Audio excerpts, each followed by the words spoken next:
This is East Surrey Hospital, which, as the name suggests, is located near the Surrey town of Red Hill in England, about 25 miles south of London. Amongst its many facilities, there's a department which, unfortunately, my family has come to know in recent times, although I cannot speak too highly of the care and skill of its staff. It's a facility that's dedicated to women's health and is called the Aldrich-Blake Unit. I got to wondering why it was given that name, and what I discovered was one of the most remarkable women ever to grace medical science. This, then, is the story of Louisa Aldrich-Blake, the trailblazing doctor from the late 19th and early 20th centuries, whose work is still saving lives today.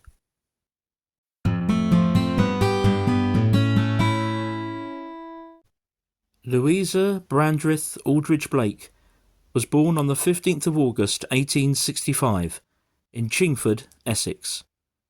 She was the eldest daughter of the Reverend Frederick Aldrich-Blake and his wife, who was also called Louisa. However, while still a child, she and her family moved to Welsh Bicknor in Herefordshire, and, although her later career would require long absences, particularly in London, she would call this place home and keep a property here for the rest of her life. Louisa was dedicated to a medical career from a young age. She studied here at what used to be called the London School of Medicine for Women, and by 1894 was a qualified doctor and a bachelor of both surgery and medicine. These achievements were quickly followed by others, ultimately leading to the degree of Master of Surgery, making her the first British woman ever to hold such a title. Louisa worked at a number of London hospitals throughout her career, often several at the same time, and her reputation and responsibilities gradually grew. Amongst the most notable hospitals at which she worked were the New Hospital for Women and Children, the Canning Town Women's Settlement Hospital, and here at the Royal Free Hospital, where by 1919 she had been promoted to consultant surgeon. She was well known as a powerhouse of boundless energy, and this really came into its own during World War I. She would spend many of her holidays volunteering her services on the front line. She served in numerous Red Cross hospitals and even became visiting surgeon to the Women's Army Auxiliary Corps. She became a popular and recognisable figure at the front, with her patients affectionately nicknaming her Madame le Général, Madam General. In 1920, her efforts were formally recognised with this award from the British Committee of the French Red Cross. By now, the name of Louisa Aldrich-Blake was well known throughout the medical profession. She was one of the first doctors to perform operations for rectal and cervical cancers, and had submitted papers for inclusion in numerous publications, including none other than the British Medical Journal. She even helped teach the next generation of doctors at her old school, the London School of Medicine for Women, which we saw earlier, ultimately becoming dean. One of her greatest professional achievements came in 1924, when she was appointed Vice President of the Section of Obstetrics and Gynecology, part of the British Medical Association. It's a measure of her extraordinary skill and the high regard in which she was held. As 1925 dawned, Louisa found her name included in the New Year's Honours List, and she was made a Dame Commander of the Order of the British Empire.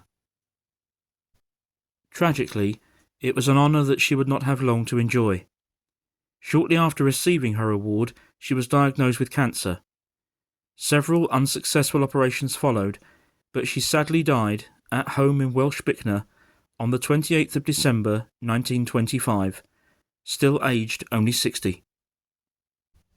A funeral service was held just 4 days later, on New Year's Day 1926, at St Pancras Church in London, after which her ashes were transferred back to Welsh Bicknor. This magnificent statue of Louisa Aldrich-Blake was erected in Tavistock Square in London, and stands there to this day. Below her nameplate, it lists some of the principal roles in which she was involved, and shows how she was continuing with her work right up to the very end of her life. Many doctors leave the world with a legacy that has improved the care of others, but Louisa Aldrich-Blake stands head and shoulders above most.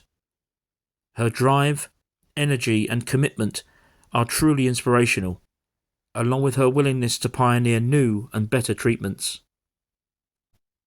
2025 sees the centenary of her death, but many modern medical procedures, particularly those for women, would not be possible today without the work of Louisa Aldrich-Blake. She is literally still saving lives, and that is a phenomenal legacy for which we should all be grateful. Please remember to like, subscribe and press the notification bell if you enjoyed this video. And in a moment, at the very end, you'll find a link to another medical story. Thank you very much indeed for watching, and I'll see you again next time.